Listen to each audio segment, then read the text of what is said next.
Thelma and Louise, Woody and Buzz, Serena and Venus, Frodo and Sam, Ben and Jerry, Batman and Robin. These dynamic duos stick in our mind for a reason. Together, they accomplish truly remarkable things, far more than either individual could have accomplished alone. Sure, while some of these pairings live only in fiction, the deep bonds of friendship, dare we say affection, these BFFs share, coupled with how they show up for each other through thick and thin, can inspire us to dream more, achieve more, be more. Here's one of our favorite examples, Batman and Robin. The Batman character was introduced to the public in a 1939 comic book, Batman. Spoiler alert, secretly, he's wealthy industrialist Bruce Wayne.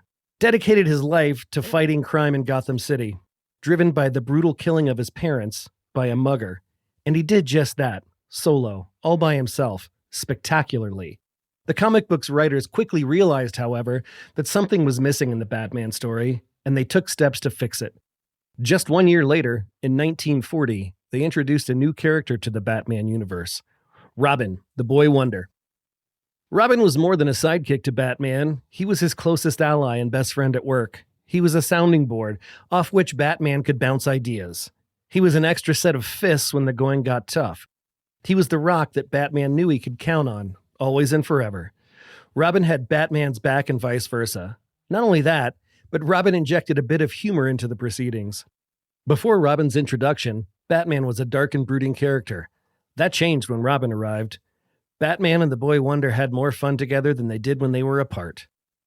And the writers of the Batman comics didn't stop with Robin. A few years later, in 1943, they introduced another character, Bruce Wayne's trusty valet, Alfred, who, in addition to his domestic duties, supported Batman and Robin in their crime-fighting mission by acting as a detective and taking care of business behind the scenes.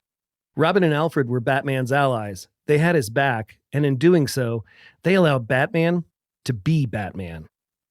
And that's what being an ally is. Our allies allow us to be who we are, and they help keep us grounded when we go off track. But it's easy to be someone's Batman or Robin on the good days. The true test is when we're in the alley about to fight the villains. Who has your back? And whose back do you have? This is what makes the Batman and Robin story so special. While they were all fighting crime, the dynamic duo had Alfred back in the Batcave, making sure they were well equipped with all the gadgets they needed to succeed in their mission, and that they had a safe and warm place to come home to after they defeated, or got beat up by, the bad folks. So when we talk about best friends at work, first we ask, how do you show up as an ally for yourself, by yourself? And then, if you don't have your Robin or Alfred yet, how do you actively reach out to others to build deep one-to-one connections with those on your team? We ask these questions because that's how you deliver results and become allies for others. Do you have at least one best friend at work? Someone you trust? Someone who has your back and you've got theirs?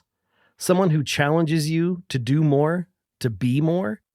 If you do, then according to Gallup, you and your organization are at a definite advantage.